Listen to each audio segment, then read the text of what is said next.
Bem-vinda, bem-vindo. Hoje não é reflexão bíblica, hoje é um daqueles vídeos de reflexão sobre os desafios da vida, inspirados na perspectiva da teologia crítica do capitalismo como religião. Então, o professor Jung hoje está aqui com a gente para refletir sobre esse tema, a identidade católica e o Papa herege. Entre as coisas que nós vamos pensar é que uma das características do ser católico está na relação com o Papa, entre outras que o professor Jung vai falar, né? Mas e se um setor dos católicos considera o Papa herege, como provoca o nosso título, né? Alguns pensam que nem católico seria mais, né? O que leva a esse tipo de consideração? É uma crise de identidade? Tem maneira de reconciliação desses dois setores do catolicismo? Para isso, a gente escuta, então, a reflexão do professor Jung Mussung. Com você. Vamos lá. Há muitos católicos que se auto-identificam e têm orgulho de serem católicos, mas muitos deles têm dificuldade com algumas das posições e atitudes do atual Papa Francisco. Já é conhecida a crítica pública de vários cardeais e bispos, mas isso também está ocorrendo no interior de muitas paróquias. Simplesmente taxá-los de conservadores não é acurado, não nos explica, e mais do que isso, não nos ajuda a entendê-los e estabelecer um diálogo frutífero com eles, porque pertencemos a uma mesma igreja, com perspectivas diferentes, precisamos e podemos e devemos dialogar.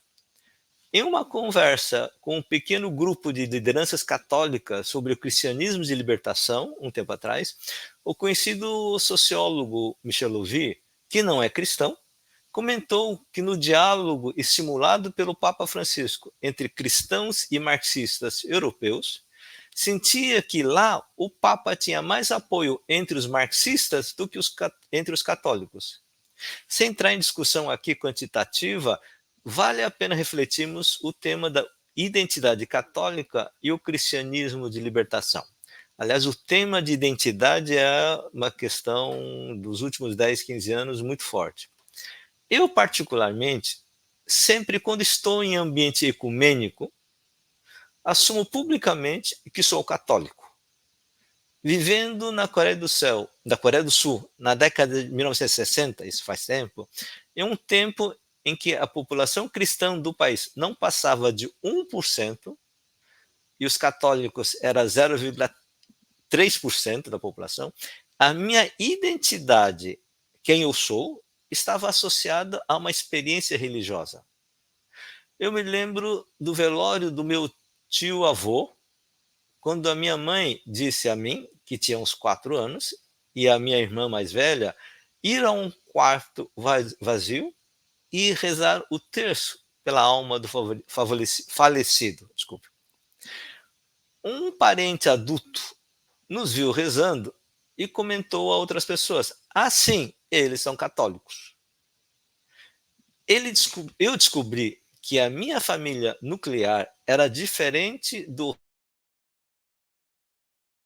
resto da minha família mais ampla.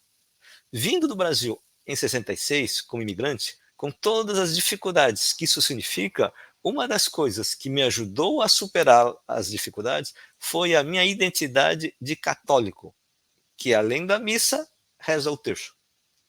A identidade de uma pessoa ou grupo é construída, entre outras coisas, pela proximidade e a diferença específica com outros grupos sociais. Por exemplo, com a emergência do pentecostalismo no sentido amplo, em diversas formas nas últimas décadas, qual é a diferença entre o nascido no espírito, no interior de uma igreja pentecostal, e na renovação carismática católica? Católico carismático sabe que é católico e não é um crente, como se diz na sociedade, porque o seu grupo ao qual pertence tem devoção à Nossa Senhora e ao Papa. Sem essas duas diferenças, se perde a identidade religiosa.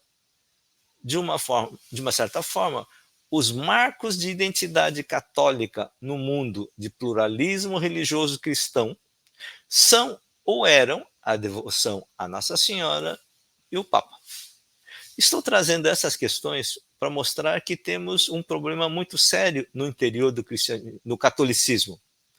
O fato de setores do catolicismo que têm orgulho de ser católico, isto é, o fato de ser católico é importante na sua identidade e afeta suas posições políticos-sociais, romperem com o Papa, o fato desses católicos rompem com o Papa e o acusarem de herege ou algo parecido, é algo que precisa ser discutido no interior do cristianismo de libertação.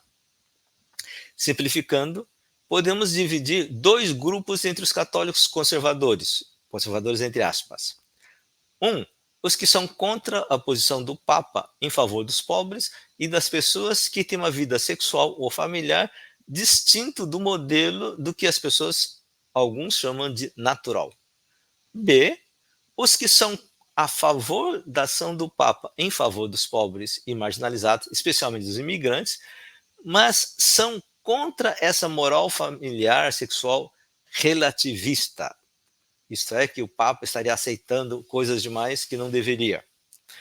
Com pessoas do primeiro grupo não é possível dialogar, pois eles são contra o ensinamento tão óbvio de Jesus nos evangelhos: cuidar e ajudar os pobres.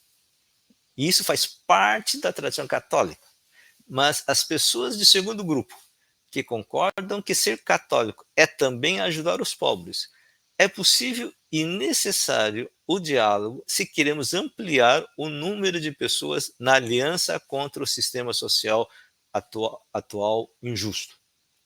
A questão é, se em termos sociais ser católico é aceitar a importância da Nossa Senhora na sua cosmovisão e também o Papa ou o papado, por que tantos católicos, em nome da defesa da sua identidade católica, são contra o atual Papa?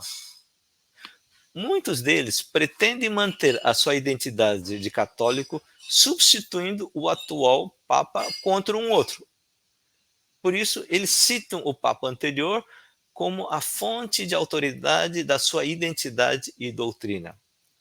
Esses católicos e católicas, leigos ou religiosos, fazem isso porque a doutrina que a Igreja Católica lhes ensinou como sagrado, que a Igreja e os católicos devem ajudar os pobres e que, o mais importante aqui, o modelo de família e de relações de gêneros patriarcais são predeterminados por Deus e revelados na Bíblia e na tradição da Igreja.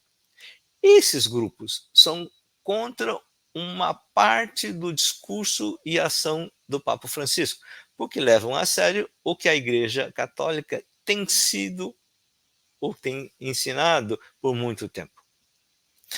O que a direita cristã faz é, em nome da moral familiar tradicional, negar não só a questão da sexualidade e família, mas também a solidariedade com os pobres. Isso é importante. A esquerda cristã ou do cristianismo de libertação, em nome da opção pelos pobres, tem dificuldade em entender a importância do diálogo com católicos que levam a sério a moral da Igreja Católica que ensinou por tanto tempo.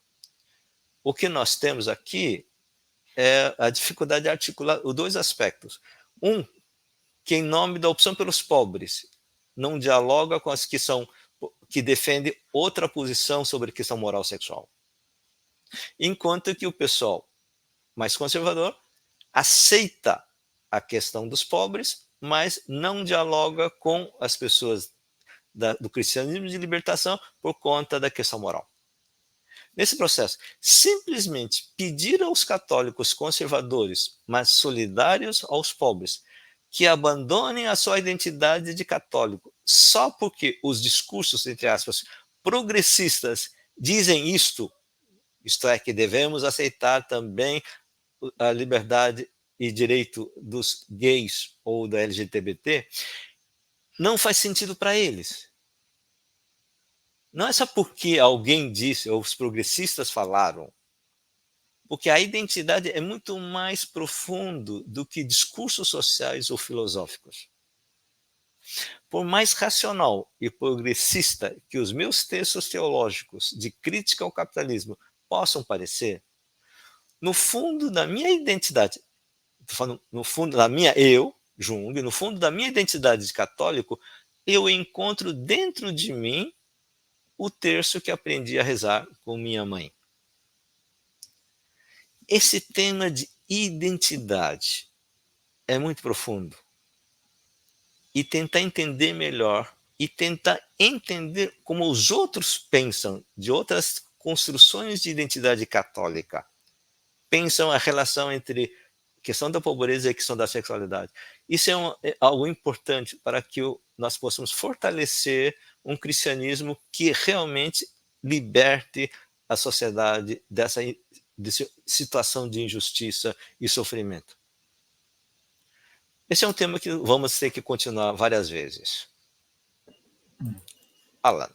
Muito bem, Jung. Gente, essa reflexão do professor Jung, ela está publicada num artigo no IHU, um portal muito importante para quem quer se manter atualizado e refletindo sobre a sociedade. Nós vamos colocar o link logo abaixo no primeiro comentário.